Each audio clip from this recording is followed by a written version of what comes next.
तो आज के इस वीडियो में हम देखेंगे कि किसी अवकल समीकरण का हल कोई मान या कोई वैल्यू या सेट ऑफ वैल्यूज यानी मान समुच्चय नहीं होता, बल्कि इसका हल कोई फलन यानी फंक्शन या फलन समुच्चय यानी सेट ऑफ फंक्शंस होता है।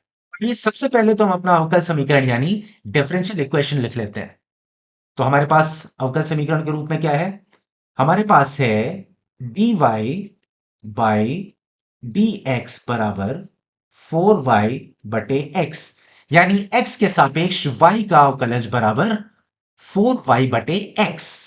अब इससे पहले कि हम इसे हल करें या इसके सभी संभावित हल निकालें, आइए इस बात की पड़ताल करते हैं कि कुछ निश्चित समीकरण या फलन इसका हल है या नहीं। तो उदाहरण के हमने y बराबर 4x ले लिया। तो अब देखते हैं कि ये y बराबर 4x इस अवकल समीकरण का एक हल है या नहीं। तो अगर हमें यह देखना है कि ये y बराबर 4x इस पूरे अवकल समीकरण का हल है या नहीं, तो इसके लिए क्या करना होगा? इसके लिए हम y का अवकलज निकालेंगे, और अगर y का अवकलज यानी dy बाई dx का मान 4y बटे x के बराबर आता है, तो इसका मतलब क्या है कि ये इसका एक हल होगा। इस पूरी प्रक्रिया में मैं क्या करूंगा, मैं सभी व्यंजकों को x के पदों में दर्शाऊंगा या अभिव्यक्त करूंगा, ताकि इस बात की जांच करना आसान हो जाए कि ये y बराबर 4x दरअसल इस पूरे अवकल समीकरण का हल है या नहीं। सबसे पहले हम क्या करेंगे, इस y का x के सापेक्ष अवकलन निकालेंगे, और वो क्या हो जाएगा? dy बाय dx, और अवकलज निकालने पर इसका मान कितना आएगा? 4 या 4। तो यहां पर क्या हो जाएगा? dy बाई dx बराबर 4। अब अगर इस 4 या 4 का मान इस 4y बटे x के बराबर हो जाता है, इसका अर्थ ये होगा कि ये y बराबर 4x इस पूरे अवकल समीकरण का एक हल है। तो सबसे पहले क्या हमने किया, यहां dy बाई dx का मान क्या आ गया? 4। तो यहां पर हमने dy बाई dx की जगह रख दिया 4, और बराबर के दाईं तरफ क्या है? 4y बाई एक्स या 4y बटा x। अब हमने क्या कहा था कि हम सारी चीजों को x के पदों में दर्शाएंगे, तो यहां पर y by x, 4y by x को भी हमें x के पदों में ही दर्शाना है। और y बराबर हमने यहां क्या देखा है? y बराबर 4x है। तो अगर इस 4y बाई एक्स को x के पदों में दर्शाना हो तो हम क्या लिखेंगे? 4 गुणे 4x बटे x। यहां पर 4x के आगे हम ब्रैकेट लगा देते हैं, कोष्ठक लगा देते हैं, तो इस 4 से ही अलग हो जाएगा। अब देखिए, x से कट जाएगा x, और इस तरह से 4 में 4 का गुणा हो जाएगा, और 4 बराबर आ जाएगा 16। क्या ऐसा हो सकता है कि 4 का मान 16 हो? नहीं, बिल्कुल नहीं। यानी ये y बराबर 4x इस dy बाई डी एक्स बराबर 4y बाई एक्स का हल बिल्कुल भी नहीं है। यहां पर एक बड़ा सा क्रॉस करिए ताकि आपको यह पता चले कि ये इसका हल नहीं है, यानी y बाई 4x इस अवकल समीकरण का हल नहीं है। तो चलिए थोड़ा सा और खेलते हैं। हम क्या करते हैं, y बराबर x के घात 4 ले लेते हैं, और देखने की कोशिश करते हैं, इस बात की पड़ताल करते हैं कि ये y बराबर x के घाते 4 क्या इस अवकल समीकरण का हल है। और इसमें भी हम वही काम करेंगे जो इसके पहले किया था। पिछले उदाहरण की तरह यहां पर भी y का x के सापेक्ष अवकलज ले लेंगे। ये क्या हो जाएगा? dy बाई डी एक्स, और इधर कितना मान आ जाएगा? इधर आ जाएगा, जैसा कि हमने पहले भी निकाला है कई बार ऐसे व्यंजकों का अवकलज। इसका मान हो जाएगा 4x के घात 3 यानी 4x क्यूब। अगर इस 4x क्यूब का मान यहां पर 4y बटे x के बराबर हो जाता है, तो इसका मतलब ये 4x क्यूब हमारे इस अवकल समीकरण का एक हल होगा। बिल्कुल, अगर ऐसा होता है तो ये इस अवकल समीकरण का हल ही माना जाएगा। तो आइए देखते हैं। अब जैसे पिछले उदाहरण में किया था, यहां पर भी हम वही करेंगे। यहां पर भी हम x के पदों में ही लिखेंगे हर चीज को, ताकि पूरी तरह से समता स्थापित हो सके, पूरी तरह से इक्वालिटी स्थापित हो सके। तो यहां पर हम क्या लिखेंगे? 4x क्यूब बराबर, यहां पर क्या है? 4y बाई एक्स यानी 4y बटा एक्स।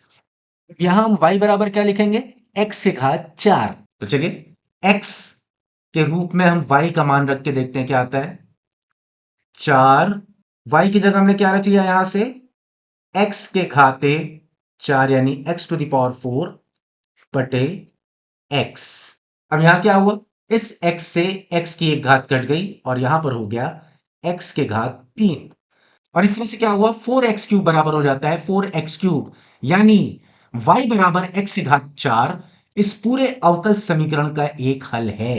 क्योंकि यहां पर y का मान रखने पर बराबर का दाएं और बाएं पक्ष दोनों आपस में समान हो जा रहे हैं। इसका अर्थ निकलता है कि y बराबर x की घात 4 भी इस पूरे अवकल समीकरण का एकमात्र हल तो नहीं है, लेकिन हां एक हल जरूर है।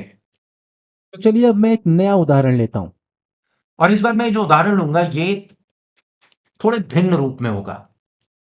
तो चलिए मैं लेता हूं एफ प्राइम एक्स बराबर एफ एक्स माइनस एक्स।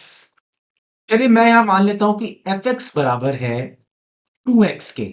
तो इसके पहले मैंने क्या किया था, मैंने dy बाई डी एक्स बराबर 4y बटे एक्स के रूप में एक अवकल समीकरण लिया और फिर यह देखने की कोशिश की कि ये दोनों इसके हल हैं या नहीं। अब हम क्या कर रहे हैं, यहां पर एक दूसरे रूप का हमने समीकरण लिया, एफ प्राइम एक्स बराबर एफ एक्स माइनस एक्स। और अब सबसे पहले हम ये पता कर रहे हैं कि ये एफ ऑफ एक्स बराबर 2x क्या इस समीकरण का हल है या नहीं। तो यहां पर भी हम पहले के उदाहरणों की तरह ही करेंगे। यहां पर अगर एफ ऑफ एक्स दिया है 2x के बराबर, तो ऐसे में एफ प्राइम एक्स का मान कितना हो जाएगा, इसका मान हो जाएगा 2। एफ ऑफ एक्स और एफ प्राइम एक्स के इन्हीं मानों को अगर हम इस समीकरण में रख दें तो क्या हो जाएगा, ये हो जाएगा 2 बराबर 2x माइनस एक्स। क्योंकि f प्राइम x का मान क्या है 2, तो यहां से हमने 2 उठा के रख दिया यहां पे। उसके बाद f ऑफ x कितना था, 2x के बराबर। देखिए बराबर के दाहिने पक्ष की तरफ क्या हो गया, fx की जगह f ऑफ x की जगह 2x हो गया और उसमें से हमने घटा दिया x। तो क्या हो जाएगा 2 बराबर 2x माइनस एक्स, यानी 2 बराबर x। अब आपको लग रहा होगा कि यहां x बराबर 2 है, यानी यह समीकरण हल हो गया। बिल्कुल नहीं, हमने x का मान भले ही निकाल लिया लेकिन यह इस समीकरण का हल नहीं होगा, क्योंकि f प्राइम एक्स बराबर F x minus x x के हर उस मान के लिए सत्य होना चाहिए जो इस फलन यानी फंक्शन के डोमेन यानी प्रांत में आता हो। तो सरल शब्दों में ये इसका हल नहीं होगा।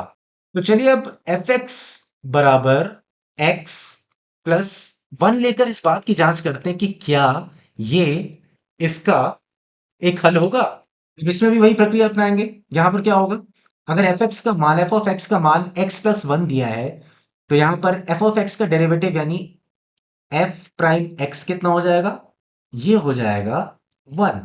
क्योंकि अगर x का डेरिवेटिव लेंगे यहां पर तो कितना हो जाएगा 1, और 1 का चूंकि स्थिरांक है तो शून्य होगा, तो f प्राइम x का मान कितना हो जाएगा 1। अब इसी fx और f प्राइम x के मान को अगर उठाकर हम इस समीकरण में रख दें तो क्या हो जाएगा, तो ये हो जाएगा 1 बराबर f ऑफ x कितना है x प्लस 1 और फिर माइनस x, तो ये हो जाएगा x प्लस 1 माइनस एक्स। इस x से ये x कट गया और कितना आ गया 1 इज इक्वल टू 1, यानी 1 बराबर 1। यानी हमें क्या पता चल गया कि ये f ऑफ x बराबर x प्लस 1 इसका एक हल है। चलिए एक और परीक्षण करते हैं और देखते हैं कि f ऑफ x बराबर e के घात x प्लस 1 इस समीकरण का एक हल है या नहीं। एक काम करिए, यहां पर वीडियो को पॉज करिए और खुद से, जैसे मैंने ऊपर के उदाहरणों किया, आप भी एक बार कोशिश करके देखिए कि ये इसका हल आ रहा है या नहीं। या चलिए साथ में ही करते हैं। जब इसी एफ ऑफ एक्स का हम डेरिवेटिव यानी अवकलज निकालेंगे तो क्या आ जाएगा, ये हो जाएगा एफ प्राइम एक्स बराबर ई के घात एक्स प्लस 1, ये आ जाएगा। क्योंकि ई के घात एक्स का अवकलज क्या होगा, ई के घात एक्स, और एक्स का अवकलज क्या हो जाएगा 1, और ये 1 का हो जाएगा 0। अब हमारे पास क्या हो गया, हमारे पास एफ ऑफ एक्स और एफ प्राइम एक्स दोनों का मान मिल गया। तो चलिए हमेशा की तरह क्या करेंगे, इस समीकरण में रखकर देखते हैं।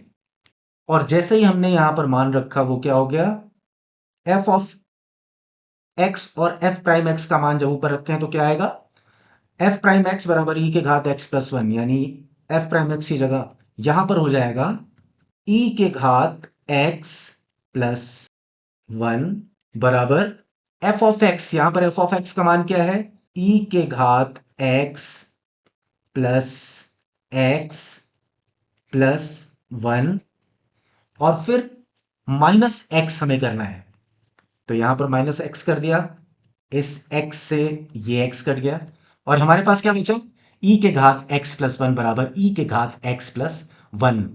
और इस तरह से ये इसका एक हल हो जाएगा।